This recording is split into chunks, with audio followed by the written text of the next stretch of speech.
इस बारिश ने तो परेशान करके रख दिया है, न रात में चैन है और न दिन में सुकून। क्या हुआ दिव्या बहू, क्यों इतने गुस्से में है? क्या बताऊं माँ जी, थोड़ी देर पहले ही पोछा लगाया था, लेकिन इस खिड़की से बारिश का सारा पानी घर के अंदर आ गया। इस बारिश ने तो सच में दिमाग खराब करके रख दिया है। हम गरीबों के लिए तो कोई भी मौसम अच्छा नहीं है। गर्मी में गर्मी से तड़पो तो ठंड में सर्दी से कपकपाओ, और बारिश में ये सब। मैं तो ये सोच सोच कर परेशान हो रही हूँ, कल को जब उर्वशी इस घर की बहू बनकर आएगी तब तो अपने इस एक कमरे वाले ससुराल में ऐसी हालत में कैसे रहेगी। अब तो भगवान ही जाने आगे क्या होगा। दोनों सास बहू खिड़की के कोनों में अच्छे से पन्नी लगाकर सारा पानी साफ करते हैं, और ऐसे ही हर दिन बारिश में कोई न कोई परेशानी को झेलते हुए उनके दिन गुजरने लगते हैं। थोड़ा वक्त और बीतता है और इस एक कमरे के ससुराल की छोटी बहू उर्वशी शादी कर अपने ससुराल आ जाती है। उर्वशी का ससुराल भले ही गरीब था, लेकिन उर्वशी एक अच्छी खासी मिडिल क्लास फैमिली से होती है। उर्वशी बहू, तू तो बारिश की वजह से पूरी भीग गई है। एक काम करती हूँ, तेरे लिए चाय बना देती हूँ, जब तक तू अपना ये शादी का जोड़ा बदल ले। अपनी सास संगीता की बात सुन उर्वशी शादी का जोड़ा बदलने के लिए जैसे ही अगल बगल देखती है तो ना ही उसे कोई बाथरूम दिखाई देता है और ना ही कोई दूसरा कमरा। ये क्या, यहाँ तो मुझे कोई कमरा दिखाई नहीं दे रहा है। लगता है ऊपर वाले फ्लोर पर मेरा कमरा होगा। दिव्या भाभी, क्या मेरा कमरा ऊपर वाले फ्लोर पर है? मुझे कपड़े चेंज करने हैं। उर्वशी, ऊपर तो कोई भी फ्लोर नहीं है, हम सब इस एक ही कमरे में रहते हैं। अगर तुम्हें कपड़े बदलने हैं तो वहां कोने में एक पर्दा लगा हुआ है, उसके पीछे जाकर तुम कपड़े बदल लो। क्या हम सभी लोग इस एक कमरे के घर में रहेंगे? भाभी, आप मजाक तो नहीं कर रही हैं? नहीं उर्वशी, ये सच है। मैं तुमसे ऐसा मजाक क्यों करूंगी। शुरुआत में तो तुम्हें थोड़ी बहुत दिक्कत हो सकती है, लेकिन धीरे धीरे तुम्हें भी इसकी आदत पड़ जाएगी। मायके में अपने खुद के पर्सनल रूम में रहने के बाद एक कमरे का ससुराल मिलने पर उर्वशी को तो यकीन ही नहीं होता। जैसे तैसे करके उर्वशी पर्दे के पीछे अपने कपड़े बदलती है और अब सब लोग चटाई बिछाकर एक साथ सो जाते हैं। अपनी सुहागरात के लिए मैंने इतनी अच्छी ड्रेस ली थी, सोचा था पहनकर अच्छे से तैयार होंगी और अपने हस्बैंड के साथ रोमांटिक डांस करूंगी, लेकिन इस एक कमरे के ससुराल ने तो मेरी सुहागरात के सपने चूर चूर कर दिए। जैसे तैसे करके उर्वशी उन सबके साथ उस एक कमरे के घर में सो जाती है कि तभी अचानक बाहर जोरों की बारिश शुरू हो जाती है, जिसके चलते उनके घर की छत टपकने लगती है और छत से टपकता पानी सीधा उर्वशी पर गिरता है। ओह गॉड, अब ये मुझ पर पानी कौन डाल रहा है? इतनी मुश्किल से तो नींद आई थी, बंद भी करो, सोने दो मुझे। बार बार अपने ऊपर पड़ रहे पानी से उर्वशी की नींद खुल जाती है।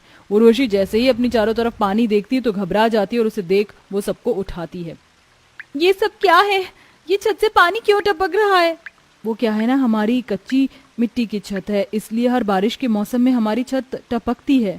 दिव्या संगीता उठती हैं और अब छत से टपक रहे पानी के नीचे बर्तन लगा देती हैं, जिसे देख उर्वशी, क्या मैं अपने पापा की सगी बेटी ही थी या नहीं, जो उन्होंने मेरी शादी ऐसे घर में कर दी? एक कमरे का ससुराल का दुख क्या कम था जो अब ये टपकती छत का भी दुख झेलूं? अरे उर्वशी, उधर खड़ी खड़ी क्या सोच रही हो? जल्दी से बर्तन लगाओ वरना पूरे घर के अंदर पानी भर जाएगा। बेचारी उर्वशी अपने एक कमरे के ससुराल का दुख बर्दाश्त करते हुए सबके साथ छत से टपक रहे पानी को रोकती है और जैसे तैसे करके बड़ी मुश्किल से सो पाती है। सब्जी में से तो बहुत अच्छी खुशबू आ रही है, अब बस जल्दी से गर्मा गर्म पूरी तल देती हूँ। आज तो मेरे हाथ का खाना खाकर मेरे ससुराल वाले अपनी उंगलियां चाटते रह जाएंगे। उर्वशी चूल्हे पर बैठी खुशी खुशी अपनी पहली रसोई का खाना बना रही होती है कि तभी बाहर जोरों की बारिश के साथ तेज तेज हवाएं चलने लगती हैं, जिसके चलते उनकी कच्ची मिट्टी की बनी हुई घर की दीवार जोर जोर से हिलने लगती है और छत से कुछ मिट्टी सीधा उर्वशी की बनाई हुई सब्जी में गिर जाती है, जिसे देख उर्वशी, क्या हुआ उर्वशी, इतनी परेशान क्यों हो? अभी इतनी तेज इस घर की दीवार हिल रही थी और जो मैंने सब्जी बनाई थी उसके अंदर भी छत से ढेर सारी मिट्टी गिर गई। तो तुम्हें किसने कहा था ऐसे खुली सब्जी बनाने के लिए? प्लेट ढक देती उस पर। और रही बात दीवारों की, तो जब जब तेज हवाएं चलती हैं तो हमारे घर की दीवारें तो यूं ही हिलती हैं। दिव्या को हंसकर ये सब कहता हुआ देख उर्वशी को अपनी जेठानी पर काफी गुस्सा आता है।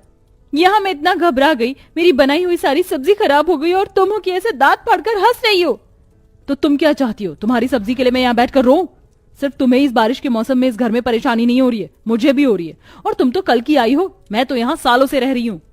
इतना कहकर दिव्या वहां से गुस्से में चली जाती है और दोनों देवरानी जेठानी का एक दूसरे से मुंह बन जाता है और ऐसे ही कुछ वक्त गुजर जाते हैं। हे भगवान, इस एक कमरे के घर में ये बारिश में टपकती छत कम थी जो घर के अंदर भी बाहर से पानी आने लग गया। और तुम वहां बैठी बैठी क्या देख रही हो? जल्दी जाओ, घर से पानी बाहर निकालने में मेरी मदद करो। पानी तुम्हारी साइड आया है, मेरी साइड नहीं, तो खुद साफ करो। मैं तुम्हारी कोई नौकरानी नहीं हूं। बड़ा हंस रही थी ना उस दिन मेरे ऊपर, बताती हूँ तुझे। अपनी देवरानी का जवाब सुन दिव्या को गुस्सा तो बहुत आता है, लेकिन जैसे तैसे करके वो गुस्से पर काबू करती है और खुद ही घर से पानी बाहर निकालने में लग जाती है। इस बारिश के मौसम में दोनों देवरानी जेठानी को एक कमरे के ससुराल में रहने में काफी दिक्कत परेशानी आ रही होती है। आज तो हम दोनों बारिश में पूरे भीग गए, लेकिन मजा भी कितना आया ना। मेरा तो इस बारिश के मौसम में डांस करने का मन कर रहा है।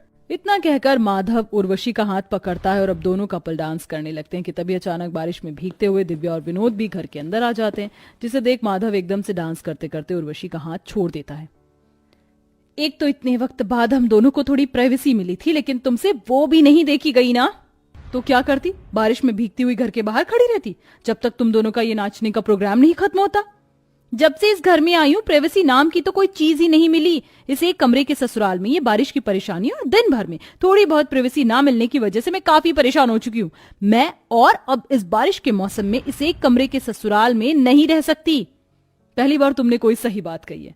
सुनिए जी, अब मुझे भी इस एक कमरे के ससुराल में नहीं रहना है। जितनी जल्दी हो सके उतनी जल्दी अलग कमरा बनवा लीजिए। दोनों देवरानी जेठानी अपने अपने पतियों को अलग अलग कमरों के लिए बोल तो देती हैं, लेकिन दोनों के ही पति फैक्ट्री में मजदूरी का काम करते थे, जिसके चलते बड़ी मुश्किल से ही वो अपने घर का खर्च चला पाते थे। और इतनी कम कमाई में अलग कमरा बनवाना तो उनके लिए बिल्कुल रेगिस्तान में सुई ढूंढने के बराबर मुश्किल था। इस टपकती छत का कुछ तो करना होगा। मेरे पास एक आइडिया है। अपने पतियों के पास पैसों की कमी के चलते अब दोनों देवरानी जेठानी मिलकर बारिश से बचने के लिए छोटे मोटे जुगाड़ करना शुरू कर देती हैं, जैसे छत पर तिरपाल बिछाना, घर की दहलीज पर अच्छे से कपड़ा लगा देना जिससे उनके घर में बारिश का पानी ना घुसे। लेकिन उनकी ये तरकीब भी ज्यादा कामयाब नहीं होती और इस एक कमरे से ससुराल में दोनों देवरानी जेठानी को बारिश में परेशानी झेलनी पड़ती है, जिससे अब दोनों काफी चिड़चिड़ी हो जाती हैं और आए दिन अपने पतियों से लड़ाई करती हैं।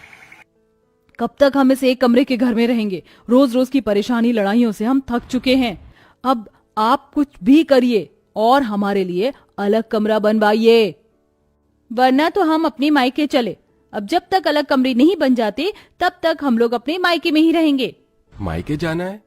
ठीक है, चली जाओ। हमारी परेशानी समझने के बजाय उल्टा हमें ही सुनाई जा रही हो। मुश्किल से दिन का 100-200 रुपए कमा पाते हैं। इतनी कम कमाई में कैसे हम लोग अलग कमरा बना पाएंगे? कभी सोचा है? नहीं, तुमने तो सोचा ही नहीं है। बस अलग कमरा बनवाने की रट लगाकर जो बैठी हो। अपने पतियों की परेशानी देख और उनकी आंखों में आंसू देख दोनों देवरानी जेठानी को अपनी गलती का एहसास होता है। अपनी स्वार्थ की वजह से हम अपने पतियों की परेशानी समझ ही नहीं पाए। सच में आज हमने उन्हें काफी दुखी कर दिया। सही कहा तुमने उर्वशी, इसीलिए अब हमें ही इस एक कमरे के ससुराल से निकलने के लिए कुछ करना होगा। अब दोनों देवरानी जेठानी मिलकर एक साथ घर के बाहर कुछ पैसों की मदद से चाय पकौड़े का ठेला लगा लेती हैं। बारिश के मौसम के चलते उनके चाय पकौड़े की काफी अच्छी बिक्री होती है, जिससे अब दोनों जेठानी देवरानी मिलकर कुछ वक्त में अपने पूरे परिवार के लिए 3 कमरों वाला घर बनवा देती हैं, जिसमें से एक कमरे में उनकी सास और बाकी 2 कमरों में दोनों देवरानी जेठानी अपने अपने पतियों के साथ आराम से रहती हैं। जो मेरे बेटे नहीं कर पाए वो तुम दोनों ने कर दिखाया। बड़ी भाग्यशाली हूं मैं जो मुझे इतनी अच्छी बहुएं मिली हैं। इसी के साथ अब दोनों देवरानी जेठानी मिलकर अपने चाय पकौड़े का काम भी काफी अच्छा बढ़ा लेती हैं और कुछ ही वक्त में एक रेस्टोरेंट भी खोल लेती हैं और अब अपने अपने पतियों के साथ उस रेस्टोरेंट को संभालते हुए एक अच्छी जिंदगी जीती हैं।